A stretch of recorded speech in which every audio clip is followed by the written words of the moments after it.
Yo guys, what is up? You got Quinera. I'm bringing you a brand new Blade and Soul video today, and this one's going to be pretty raw. It's going to be unfiltered, unscripted. I just kind of talk about a little bit about the state of the game and whether or not is it worth playing in 2025 going into 2026, and should you spend money, should you not, that sort of thing. My personal opinion, I think if you are really serious about playing the game and serious about getting somewhere in the game, and let's say in your position you're unable to spend a lot of money, but you have a lot of time, well, you can definitely get somewhere in this game without spending a ton of money or any money at all, really. Game, I think the rewarding system could be much better. However, with the ability to create alt characters and having, I think, total of 14 of them for a 50. So if you include your main character, you have 15, I believe it is.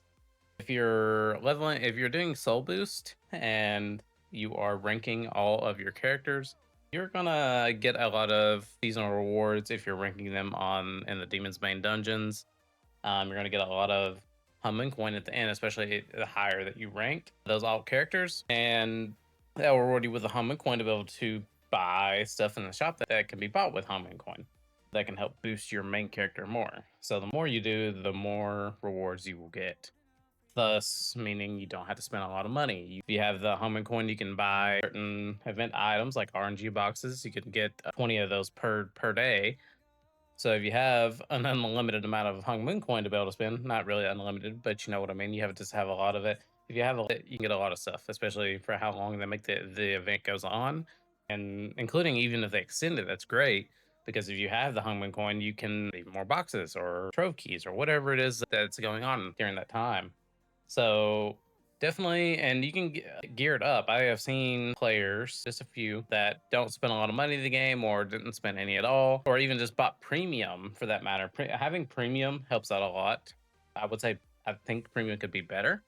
However, get what the main thing is the increase of cash out from the venture tokens from ranking. So it's definitely really helpful there.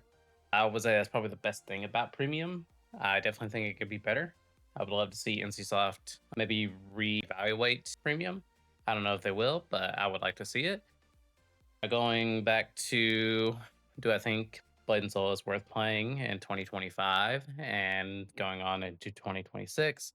That's all I would say player opinionated. If you really love this game and you love playing this game, and you, especially if you have friends that you can play it with, I definitely think it's worth playing in 2025 and going forward. I definitely think it's worth it.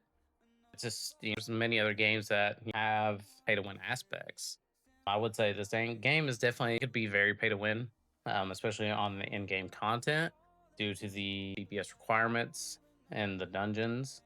However, I think it's a lot better with now that they've added armlets and stuff like that. That's definitely helped a lot. It's even helped my group push further on the rankings. So it's definitely a little bit better with the armlets and stuff. So yeah, I definitely think it's worth playing. And as far as the spending goes, I don't think you have to spend if it's not going to break the bank. If you have the money, then sure, I would say spoil yourself every now and then and get those cosmetics that you want. Because the cosmetics, I believe, are in this game are very great. I love the cosmetics in this game, and I love the combat in this game, and that's why I have been playing Blade and Soul for as long as I have. I have not found another MMO that can replicate the combat that this game has. So that's my opinion on it and what I think about it. And I know I will say I think some of the stuff that they put in the shop is a little bit overpriced. Like the RNG boxes, I think it for 100 boxes it's about $95. I personally I think it's a bit much.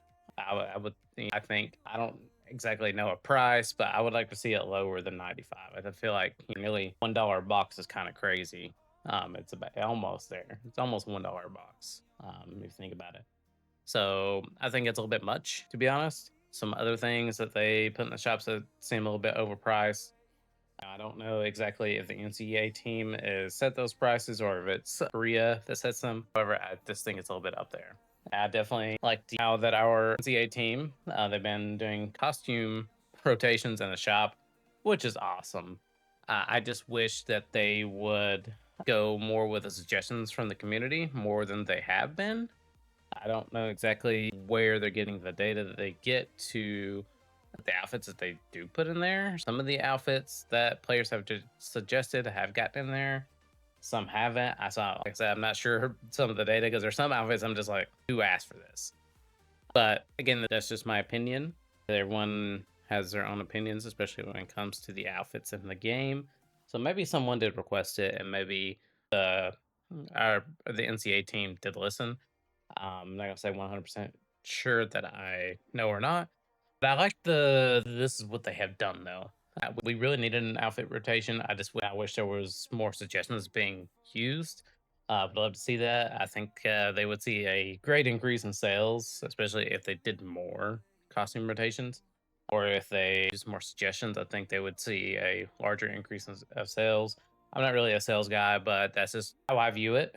I think it's in a good spot. I just think it needs more promoting, and I'm definitely going to try to do better at promoting the game myself. I think definitely if you're an older player and you're retired from the game, I think you should definitely give it a shot. Love for all the people that played within the past to be able to come back and play the game. I would also love to see some new players. I definitely there should be more guides out on this game. You know, of course, as a content creator, especially for and I want to do better about creating some guides, especially some dungeon guides and some guides for the game on how to gear up and stuff like that. I definitely need to get better in that aspect, given the opportunity that I've been given by NCSoft. So I will try to do better about that. I just have a crazy work schedule. I will try to do better. I do have some coupon codes that I will be giving away here soon, perhaps this weekend sometime. Not really sure yet. We'll see, but I have coupons to give away, guys. So I'll be streaming on twitch.tv. That's twitch.tv// Kalina Alba. Be sure to keep an eye out for the stream, guys, and be sure to check the official Blade and Soul Discord. I will post the event prior to streaming, of course. I'll give ample time, or I'll do my best to give an ample amount of time for people to get the notification and be able to go check it out. So yeah, that's pretty much all I wanted to talk about, guys. I will try to do better to come out with some guides if you guys would love to see that. So I hope you guys enjoyed this video. It's been fun making this video, in fact, since I don't really do many commentaries when it comes to these videos or any of my videos really. I'm not I am a little bit conflicted right now if I want to upload more content on other games as well, since my niche on my YouTube channel here is primarily Blade and Soul. So if you guys would like to see me try some other games, try some other anime style-ish MMOs or other MMOs in general, I will look into seeing what I can do and what I might be interested in myself. So yeah, I hope you guys enjoy this video. Hope you all have a great rest of your day.